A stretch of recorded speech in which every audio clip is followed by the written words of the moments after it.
All right. Hello, everyone. Welcome to the Millennials World podcast. And you know what, Brian? I've been thinking, right? I don't know about you, Brian, but I was a huge fan of Tumblr back in the day. Do you remember Tumblr? I remember Tumblr. That's the one. That's the one with the mangosteen. No, that's the one with the zip line that almost killed a bunch of kids. Tumblr. That's the one with all the shitty fucking the cartoons and the weird drawings and all the flags and shit. I know Tumblr. I know Tumblr very well. Actually, was never on it. Really, Brian, because I actually started DashCon. Can you believe that? I brought the ball pit along. I mean, I didn't know that, but that tracks. That makes sense. I'm a real piss piggy, and I told people to piss in the ball pit. I'm just a little baby piss piggy. But speaking of people who love Tumblr and also love being in piss, let's talk about the politics and the Tumblrification of politics in our great age of 2025. Arguably the best age of American politics. Would you agree with that, Brian? It's at least the best one in the last 150 years. I'll say that. Absolutely. So let's get into our subject this week. But before we get into our subject this week, Brian, let's bring back our segment, Cringe Generational Cringe Millennial Moment of the Week. Generational Moment of the Week.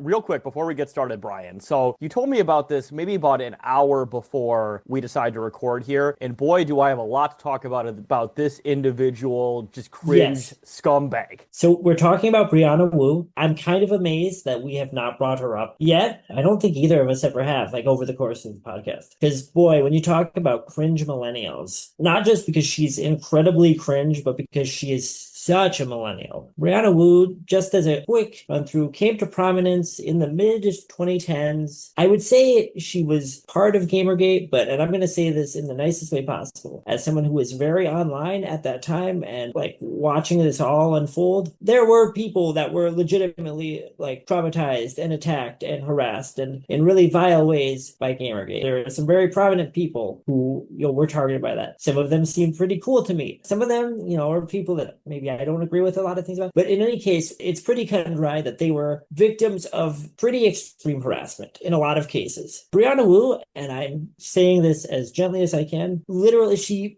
made a point to insert herself as much as possible into Gamergate discourse and position herself, and I don't mean this in a cynical way. I don't mean this in like a right-wing, like conservative chud way. She positioned herself as a victim of Gamergate as a branding exercise. She was making games that were basically like mobile games. And of course, not to say that she shouldn't have taken a sense of that. Her involvement was to attach herself to people like Anita Sarkeesian and Zoe Quinn, who are the primary victims of Gamergate. Both people who are kind of in video games doing their own things. Brianna Wu really saw that as an opportunity to be like a anti-Gamergate feminist, which is a fine thing to be. It's a good thing to be, right? The thing is, nobody liked her, very opportunistic, and kind of tried to pivot from there when it didn't make anyone like her games anymore. Didn't, make anyone give a shit about her tweets beyond just the circle of people that already liked her. She pivoted to like kind of DSA politics, kind of tried to position herself as a reform, like a social democrat, and started running for local office. Don't think she ever won. In fact, I'm pretty sure she lost pretty embarrassingly, in some cases to other more progressive candidates. Nothing too bad at this point, because it's kind of embarrassing things. But as I alluded to, she's always been kind of, an opportunist. She's always kind of looked at where the winds were going and been like, I'm here. This is me now. For all of the 2020s, Brianna Wu, who, just to be clear, is a trans woman, has positioned herself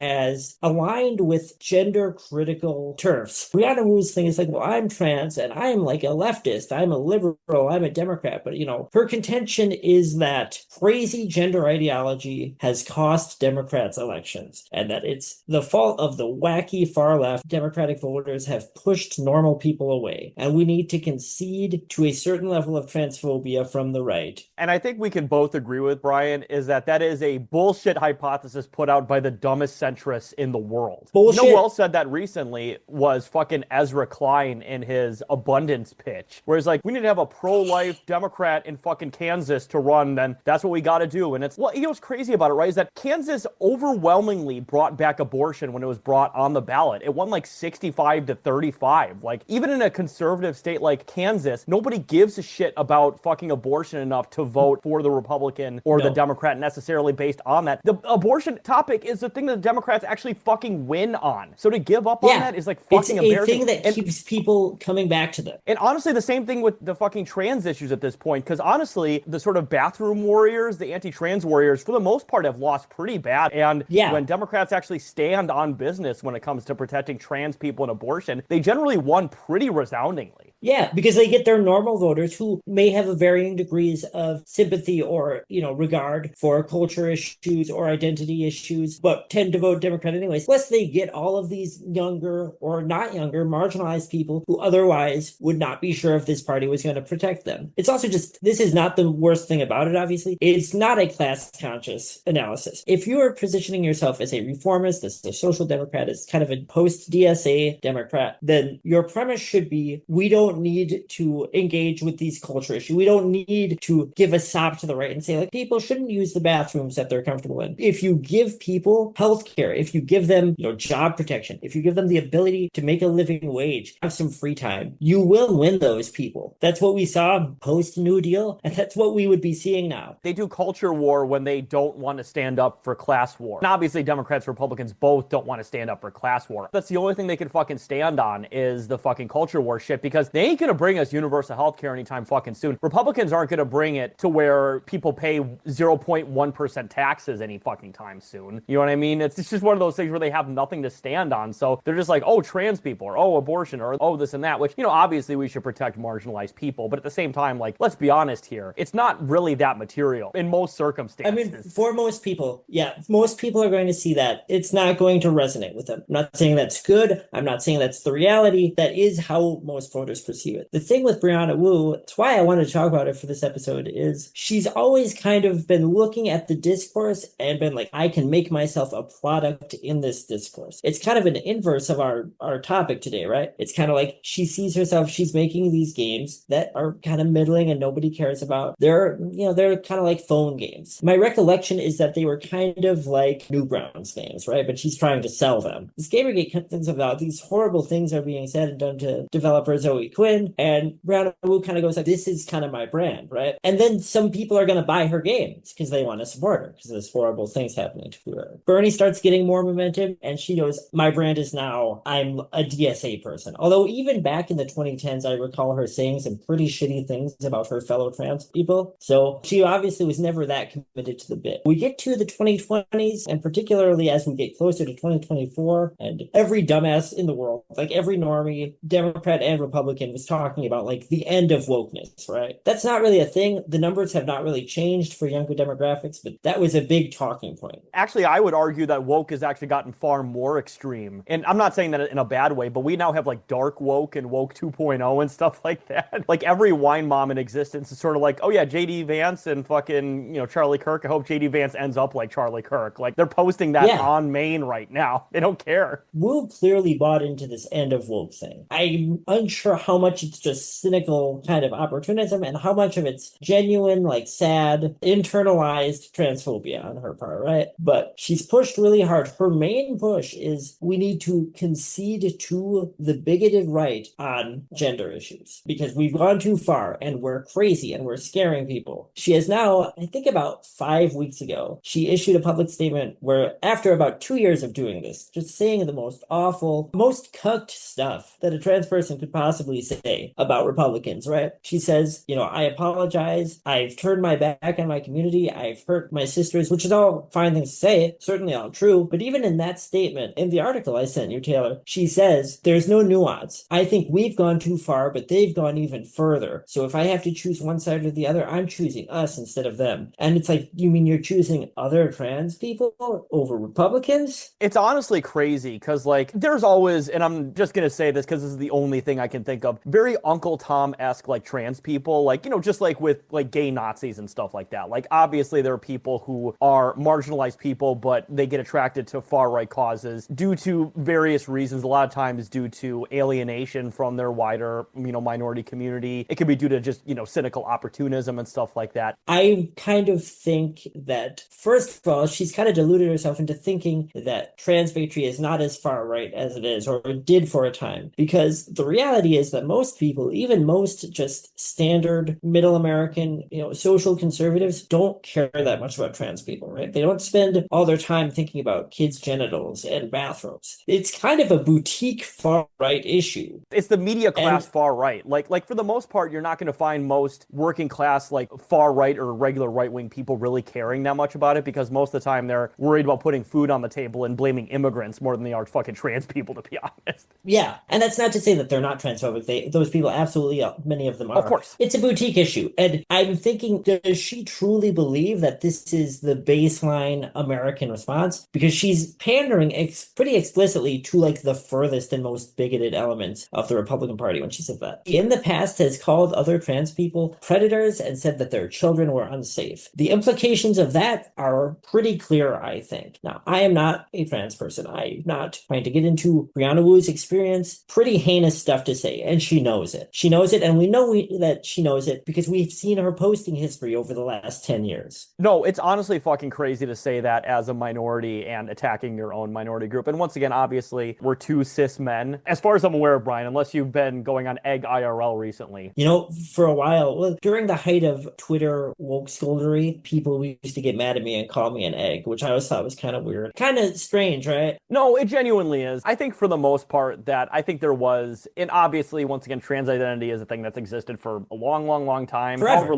How long it's been going on is a matter of, vigorous academic debate, obviously, right? But like the thing is that there was a thing for a while where like very online brain trans people and like self-diagnosed TikTok and Tumblr and Twitter people were like, you're like 1% away from toxic masculinity for a man, you must be trans. And it's like, I'm sorry, what? Like, what does that have to do with fucking anything? Like that reinforces extreme gender norms. That's what that it's does. It's actually a very prescriptive gender like role hierarchy that you've just admitted to assigning. The idea is that I think there can be other types of men. Like, and that's I think a thing that Taylor, you and I started talking about. We started talking about it, right? You can be a guy who is traditionally masculine. You like traditionally masculine things. You're coded that way. And also be kind of sensitive sometimes or be introspective or have hobbies. You don't have to choose. Yeah, exactly. You can be a fucking trans person who's into watching American football. Like, you can be a fucking straight man. Well, I think really a lot of trans people listen to American football, Taylor. Ooh, that's actually very true. Or you could be like a straight guy who's really into knitting. Like, prescribing these like gender roles into this very specific thing is just so narrow-minded, and it's actually pretty fucking reactionary, to be honest with you. Now, obviously, we're talking about a thing that for the most part is very much gone to the wayside. That was one of the few like woke things I'm really glad went away, but this was a thing that happened 5, 10, even a handful of years ago that like was still a problem. Like a lot of my leftist friends would engage in this kind of bullshit behavior, and it's like, don't prescribe things. Or also on top of it too, like, I'm once again not going to get into all the depths of my sexuality, right? But I've had so many people be like, you're the straightest this I've ever met. And I'm like, what the fuck does that mean? Do I have to act like super, and once again, not to be offended, but I can say this, do I have to be like super fruity to like signal to you that I'm not entirely straight? Like, do I have to be that way to you? Like, do I have to like, oh bitch, please? Like, shut the fuck up. Like, come on. I don't fucking care. Well, yeah. Like, you can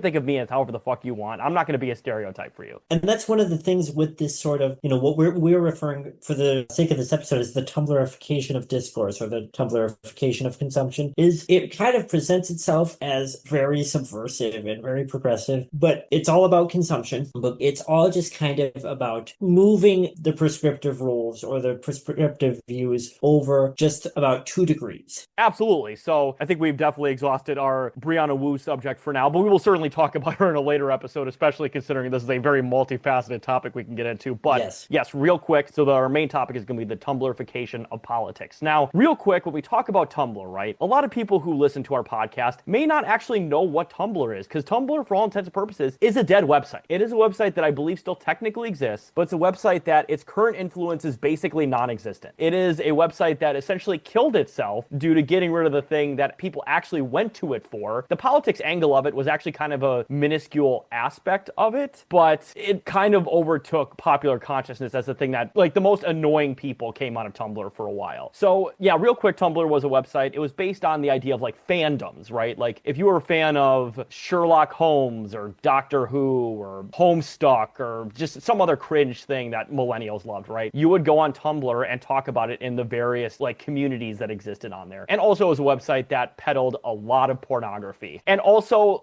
just being real here, it was also probably the most mainstream website that also peddled the cheese pizza variety of porn. porn, let's be honest here. That was actually one of the reasons that they banned porn after a while, is because so much cheese pizza was getting through on Tumblr. So that's the reason why they did it. They basically just did a blanket ban of it. But for a while, it was really Tumblr that had the most annoying, self-diagnosed, I'm this, whatever, 3 or 4 letter ailment that I almost certainly don't have, but I'm going to prescribe myself as this because I have 1 or 2 symptoms. But, after a while, after Tumblr banned porn and the website very quickly died after that, most of those people ended up migrating to Twitter. And then Twitter became insufferable for a long time. And to be fair, Twitter's always been insufferable. And now it's great. Capacity. To be fair, Elon Musk did make Twitter great again. Twitter is very usable, and I love it. That's the thing, Brian, is that a man spent $40 billion to redesign a website that he technically calls something else, but nobody calls it that. Nobody's calling it X. Everybody still calls it Twitter. So to give a little bit of context, too, for the Tumblr thing, for it kind of becoming this one-stop shop for fandoms, for porn, especially for like 2D smut, but also for this weird, I don't want to call it weird because that's subjective, this very identity-based, very whiny, sort of aesthetically leftist politic that's all about your identity, and kind of, to me, a very American individualist teenage thing with the aesthetics of leftism. It's very narcissistic. Because it's fandom. Tumblr is a fandom website, and they are treating their politics as a fandom. But prior to that, so Taylor, you and I both, we came online in the 2000s, probably became very active, both of us, in like 2004, 2003,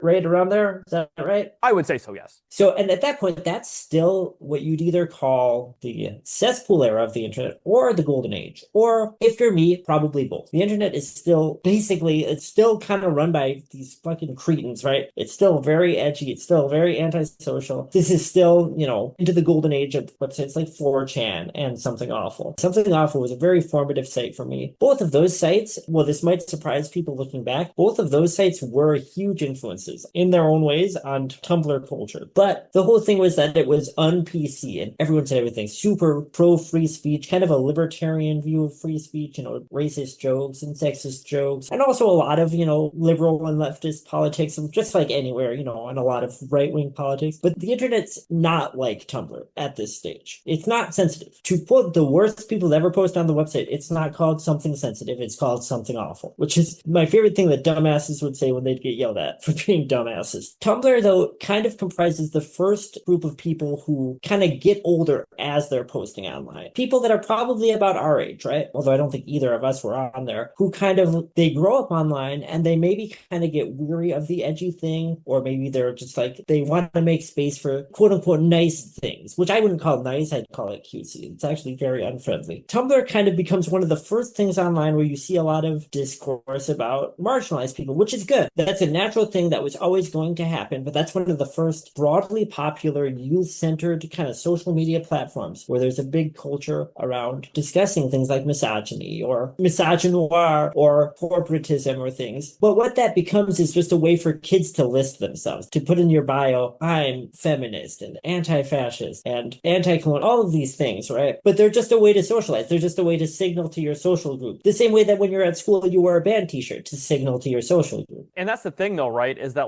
I think having that as an entryway to having a political identity is perfectly fine. If you're 15 or 16 and being oh, I'm on a website and I see something I don't like, so I'm going to be in opposition of that, is a perfectly fine way to enter to politics. But the thing is that it's just the way that I think America is, because, and this is also going to be a very America-centric episode. I mean, both of us are fucking Americans. Yes. Very America-centric thing, right? Is that America in general, basically, unless you live in very densely populated urban areas, politics is basically alien to you, actual political participation. So the only way to actually engage in politics in any capacity is go online and just fucking argue, most likely with bots and fucking spammers. Yeah. More than anything else. It's a way to really obfuscate true power in a lot of ways. In some ways, a lot of that has been successful. Of course, people posted allegedly, and I don't think it made that much difference, to be honest with you, but posted Donald Trump into the White House, essentially, you know what I mean? Or posted far-right ideas into the popular consciousness with people like fucking They love to think that. Exactly. And a lot of those Daily Wire and TPUSA stuff, so much of that is so astroturfed. There's a reason why, and I haven't driven that much throughout Wisconsin or the Midwest or other parts of America in a while, but I can tell you after Charlie Kirk died, there's a reason why you didn't see memorials for him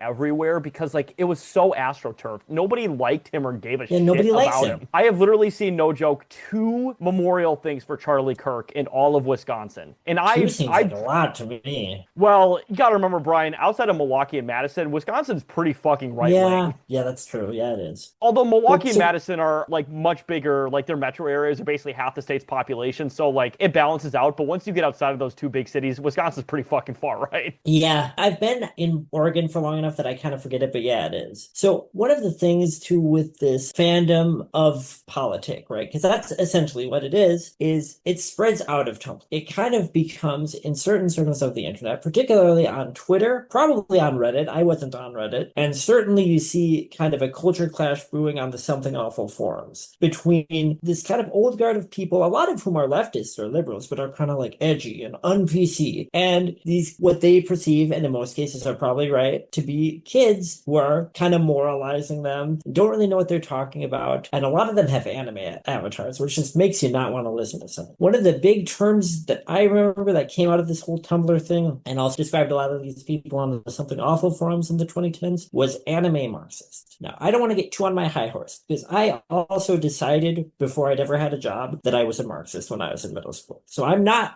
that much different from these people. But there is a particular, like a fandom that begins on Tumblr. It's like people that are into Hetalia Axis Powers, the World War II themed comedy anime about like girl soldiers, right? There's a contingency of that fan base that become ostensible Marxists because they like that anime so much. And they'll barge into kind of discussions. They have opinions about everything, which is fine because it's the internet and nobody knows what they're talking about ever. They'll brag about not reading theory. They'll often say, and this is, I'm being a little hyperbolic here, you'll get people who are like, someone that's like a 16-year-old who's like, I don't need to read theory to understand why capitalism's bad. My anxiety is so bad I can't even work a 9-to-5 job. Now, this is a real post that I remember seeing someone say in 2015, unironically. I wish I still had it. Well, and that's the thing about that, though, right? Is that like there is a case to be made, not with this type of thing, right? Is that through people's lived experiences, they can become radicalized or, Sure. get class consciousness without reading theory, obviously. But like, that's not what this is. That's not what this is at all. It's people being like, this is my identity, and I'm not going to do necessarily any research. I'm not going to join any groups. I'm not going to get any,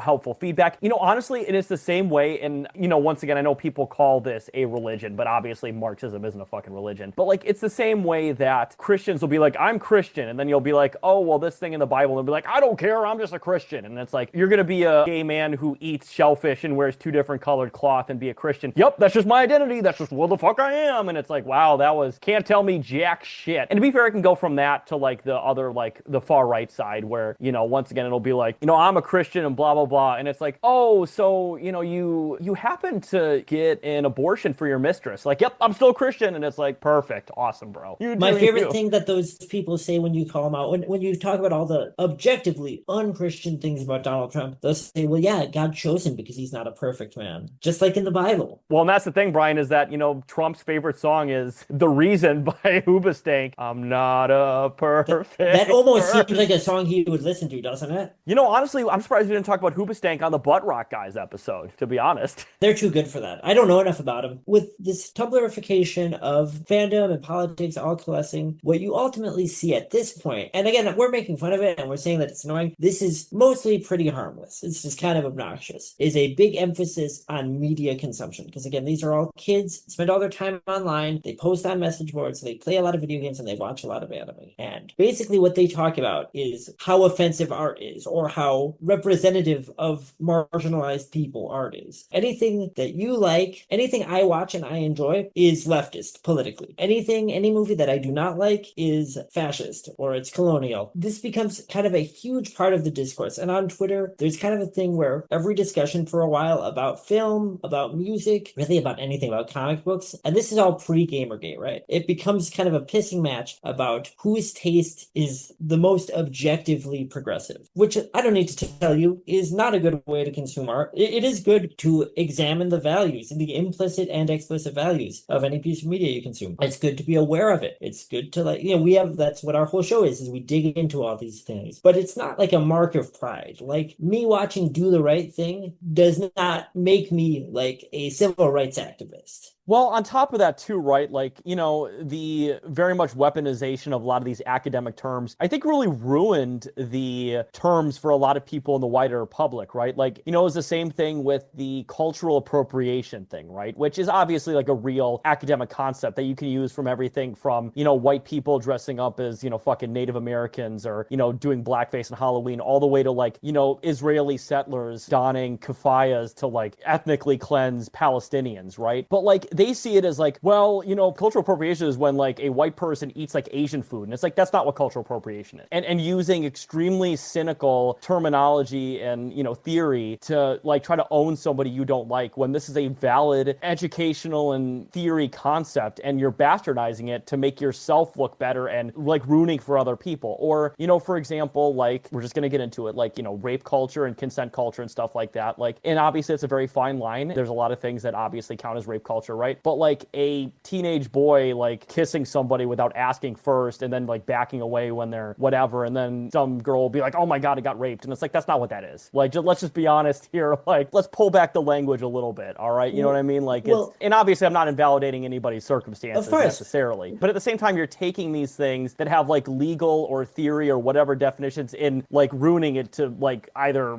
make somebody else look bad or cheapening it. It's very much, like I said, just the bastardization and the definitional creep of a lot of things that have actual definitions. Or another one that we are going to talk about very soon, we've already kind of discussed, the incel thing. Incel or gooning on top of it. Both those terms have insane definitional creep. An incel is somebody who cannot have sex due to their own failings or whatever the fuck, but they're describing like fucking Andrew Tate or like Mystery as like incels. And like, say what you want, not always fucking consensual, but those guys have sex, all right? Like, let's be very clear. Those guys have sex. Or like the gooning thing. Like, gooning is basically now just anybody who jacks off, and it's like, that is not what gooning is. Off. You're just jacking off. The other issue, right, with the dopamine hit of calling someone that you don't like or anyone that's sexist an incel, this gets into kind of how we're talking about how sometimes these things end up being pretty conservative and normative, is that you feel good saying it because you get to say, haha, they don't have sex, which is in itself not a super progressive metric for, why you want to take a sexist down. No, it's genuinely crazy. Like, oh, I don't like you, so I'm going to say you don't have sex. And it's like, very progressive of you. And also, honestly, and we're obviously going to get into this once again in the incel episode, so I don't want to spoil too much. This is the last thing I'll say on this. But there's plenty of reasons that people aren't able or cannot have sex that have nothing to do with their personal ideology. So it could be from disability, be from fucking past trauma, combination of so many things. So to basically be like, oh, I don't like you, so you don't have sex, and that makes you a bad person, that's pretty a fucking reactionary position. Let's be honest here. It's very reactionary. And initially that's what the term incel meant. It was coined by a woman who self-described that way. Self-described incel community was more like that before it got kind of, it did, in this case, I would say, get misappropriated by very kind of misanthropic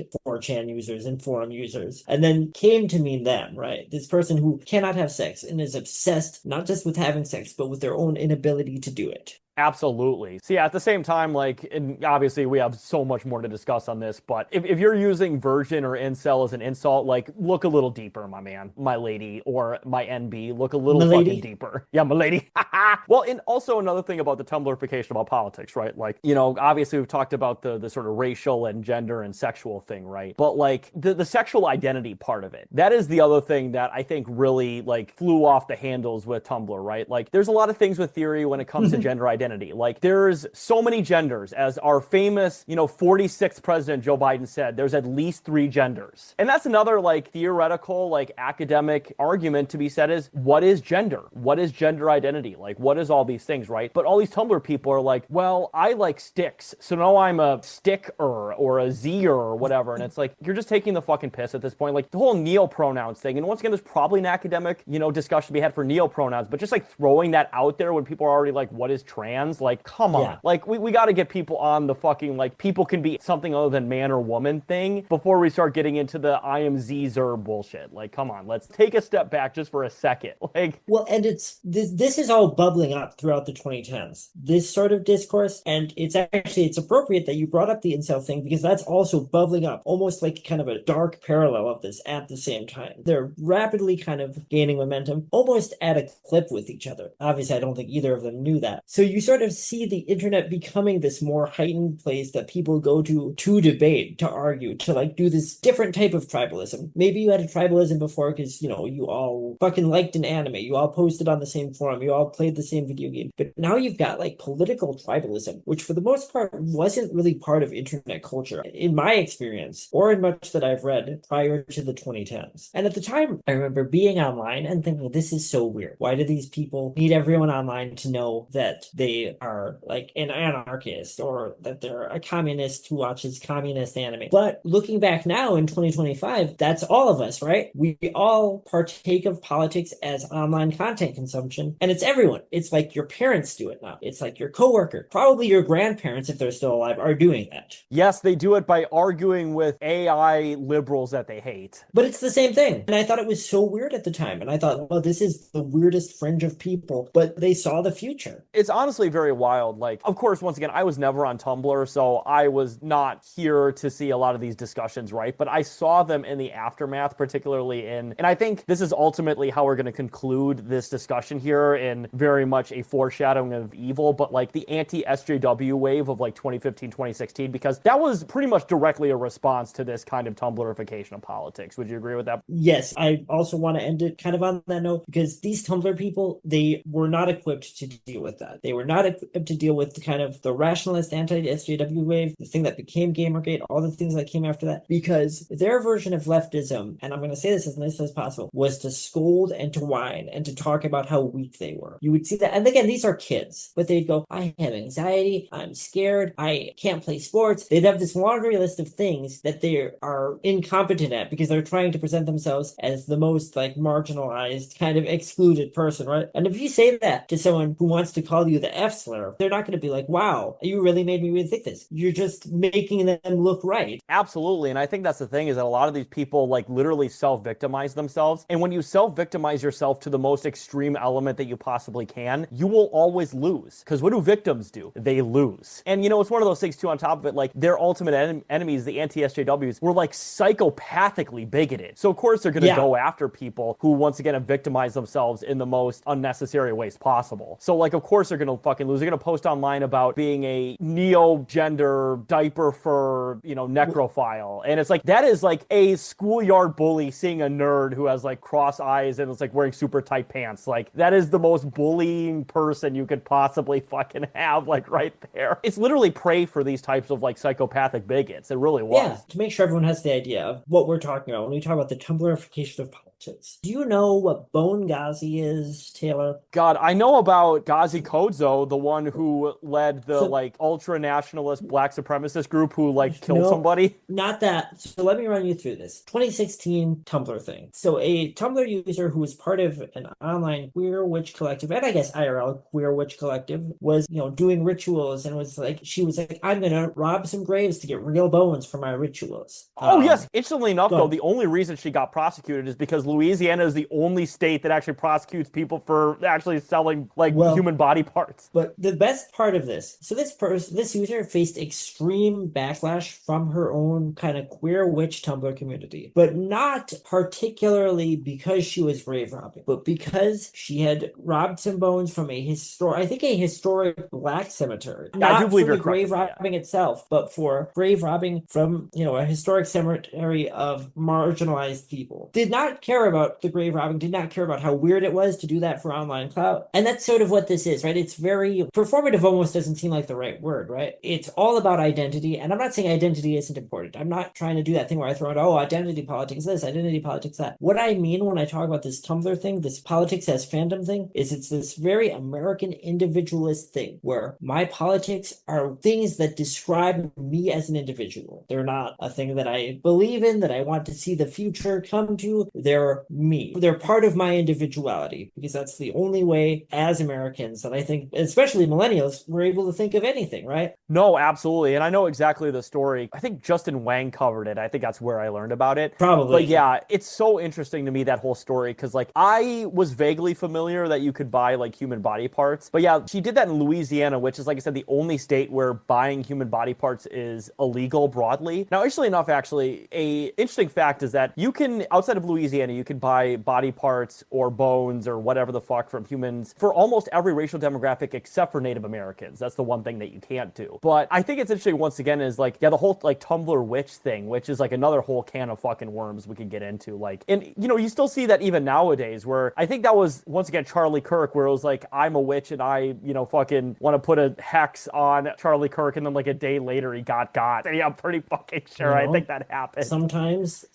it do be like that. And you know, honestly, that's the one time a Tumblr witch person, I'm like, okay, I get it. You did good. Tumblr witches putting a hex on Bernie, like Hillary witches hexing Bernie Sanders. That was a very funny post that I wish I still had so I could read it to you. But a very famous, very viral cyber hex on Bernie Sanders because he was a sexist who was. Well, talk about a witch hag. I mean, it makes sense that witches would just love a old fucking hag bag like fucking Hillary Clinton. It makes sense they would support somebody like that. Well, yeah, she's been living off souls forever. It's all the adrenochrome. You know, and that's the thing, right, is that, and obviously we'll get into this at some point with like a whole Epstein episode, which definitely have to be like a 20-part fucking series. But like, it's wild to me that people are like, yeah, she's super feminist when her husband is literally getting top from 12-year-olds. Everybody knew this. Everybody fucking knew that. Like, everybody knew that. Also, you know, obviously this might be old news by the time this episode drops, but like Noam Chomsky, come on. Michael Parenti always had ammo on you, clearly. Yeah, like base Parenti wins again. So I work with a bunch of like these old ladies I work with at my store, but they're cool. They're very sweet. I love them. They're like base libs, so they love Democrats. And I want to talk so badly about how Parenti is better than Chomsky with them, but I know they won't know who Parenti is, and then I'll have to explain this whole thing.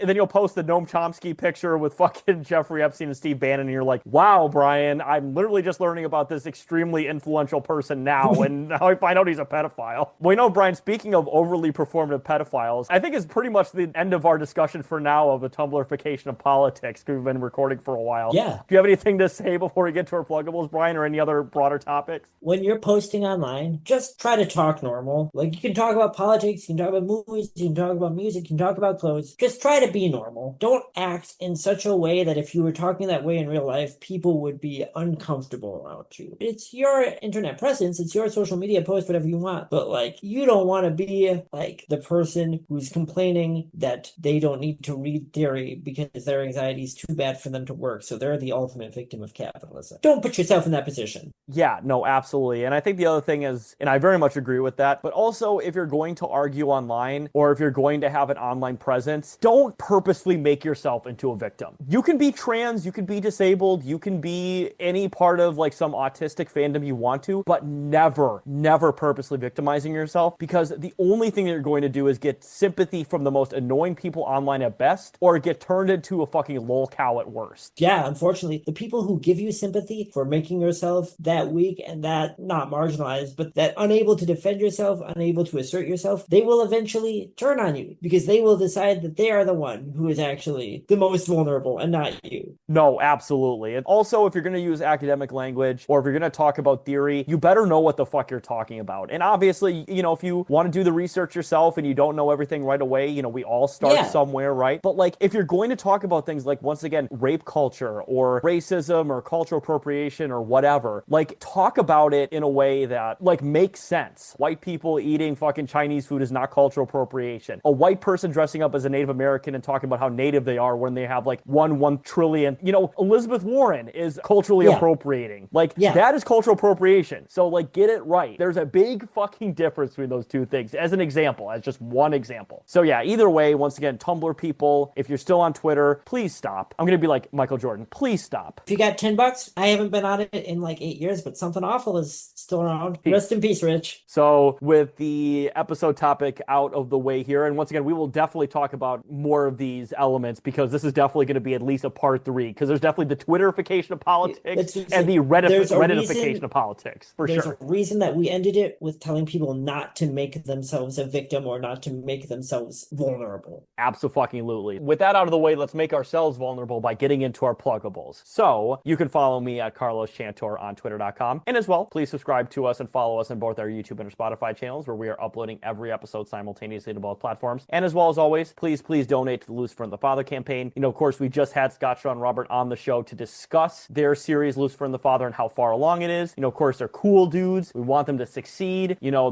they've always been great friends of ours. Frankly, I'm surprised they ever were friends of ours, but they're absolutely real dudes for sure. So please help them out on Patreon, and as GoFundMe, excuse me. So support them on GoFundMe. And as always, if you donate to the campaign, just send us a YouTube comment, send us an email, just telling us and showing us that you donated. We will, within good reason, about $25, match those donations because, of course, we want Scott, Sean, and Robert's dreams to become a reality. Yeah, they've done so much for us. They've been great. The interview is great. Please go listen to it if you haven't yet. It's probably one of my favorite things we've done. I think that this is our 4th time all together talking to the guys, and I think everyone's really relaxed. We have a really good time, and they give us some really good insight and just cool guys. No, absolutely, 100%. And, speaking of cool guys, we've been also plugging this one in the pluggables for like a year now, but the Luigi Mangione Defense Fund, our good boy Luigi is fighting the good fight. Of course, he's 100% innocent at this point, not even not guilty, just 100% innocent. The prosecution of, I believe the New York state government is currently the one trying to prosecute him right now for the assassination of Brian Thompson, which once again, he did not do. There is no compelling evidence that he did it. So we need to support him. Absolutely not guilty beyond a reasonable doubt. Absolutely. So we need to support him in basically any way you reasonably can. Both Brian and I have donated to the crowdfund, so we both believe in it very much. And, once again, if you want to donate to the crowdfund there, which is, I think, Give, Send, Go still, and I'm going to check the link this time because I know for a while I was putting a dead link in there for probably a couple months. I'm going to double check this one real quick. But yeah, either way, if you want to donate to the campaign, just send us an email, send us a YouTube comment, just like with Lucifer and the Father. We'll match those funds about $25 because, of course, we want Luigi to have the best possible trial. And, if you don't have money, perfectly fine. Send him a letter, talk good about him online, or at the very least, don't talk shit about him because we don't need that negativity out there in the world, straight up. If you still run a Tumblr account, post about how Luigi is cool or don't post at all. Oh, I'm sure they are. Probably so much like Luigi Mangione Yahweh going on. Or he has white privilege, or he has pretty privilege. So yes, absolutely. We support our boy Luigi. He's fighting the good fight, and we love him very much. And speaking of things you should love, just as much as Luigi Mangione and Lucifer and the Father, talk about crowdfunds, we have our own Patreon. Just become our first patron today because we don't have any patrons at the moment, but we have so many great tiers like the $5 tier, which is the one we've been plugging forever, which is where you get every episode 48 hours early because we always say the first 48 hours are the most important. As we just talked about on Tumblr, right? Like, if you still once again have a Tumblr account and you want to, create a fandom, and the main fandom of the next DashCon, right, is going to be the Millennials Are Old Con. You could create the Millennials Are Old fandom, the MauCon. Exactly. Well, talk about anime Marxist. I bet they fucking love hearing that. Once again, I created DashCon before and I brought the ball pit. I will bring back the piss-filled ball pit. If you subscribe to our Patreon and give us enough money, I will buy a ball pit and piss in it for you. I will make sure I don't drink water for a while too, so it's real rank piss in that ball pit. You will get your money's worth. You'll be my piss piggies for sure. I think Tumblr fans deserve that. Even if they donate to our Patreon, they absolutely deserve that. They're piss piggies. All this for $5? Come on, you can't lose. Yeah, there are plenty of people who pay $1,000 for, fucking Belle Delphine's, bath water. You can afford $5 for my piss water-filled ball pit. Come on, baby, get in there. You don't want to lose money on this deal. You gotta act fast. Act fast. Absolutely. Call today and you get $19.99 off in the next 5 minutes. You get extra jar of piss for only $2. Piss is flying off the shelves as we speak. But speaking of weird fetish people, Brian, do you have any pluggables? Yeah, as always, please follow us at Millennials Are Old Pod, Instagram and Threads, and the Facebook page Millennials Are Old. You can also follow me at JLo Biafra on Instagram and Threads. Instagram and Threads remains on either of those accounts the best way to reach me relevant to the show. If you are a Tumblr person, or if you are a true cult incel who feels like I don't know what I'm talking about and you want to kill me, please reach out to me on Instagram and Threads. You'll find me, again, that's JLo Biafra, which I do believe was my original Twitter handle back in the day when I was part of all of this stupid, awful discourse. So please hit me up, tell me why you're going to kill me. Please do a Gamergate to me. I'm going to leverage it into a media career for the podcast, but I need your help. Please violently harass me. No, absolutely 100%. And I think with all that, Brian, I think that ends our episode on Tumblr. Now, I don't know about you, Brian, but I'm going to tumble into my bed because I'm fucking exhausted of dealing with SJW cuck libs. How about you, Brian? I was just going to say almost the exact same thing. I got nothing. So yes, have a good night, everybody. Sleep tight. And if you see a blue-haired purple SJW with 15 disabilities and 13 neo-pronouns, just don't engage with them. Log off. Or if they're based, and trust me, I'm sure there's a handful of based ones. If you find a based one, be their friend, because they could use a friend in this lonely world of ours. Try to get them to stop talking so bad about themselves. I think one last point that I forgot to bring up. It's basically like the super libbed up version of like incel shit talking, isn't it? The difference is that it manifests differently. because the incel kind of R9KI goes, I'm useless, I'm a piece of shit, everyone hates me, I don't belong in this world. I hate all of these normies. I feel like an alien or a robot next to them. The Tumblr thing is, I'm useless, I'm a piece of shit, I have anxiety, I can't do anything right, and that's why I know everything and you need to listen to me because you could never understand what I understand because of my anxiety or whatever. No, absolutely. So, you know what? All these libbed up Tumblr people who there's still a handful of them on Twitter and even Tumblr themselves, you're basically incels in a lot of ways, so just chill the fuck out. Like, the world will be okay. You're cool. You can even find a community of people who aren't self-victimizing who will like you if you just stop being so fucking insufferable. I promise. So, have a good night, everybody. Sleep tight, and we'll come back with a great episode for you next time, as always.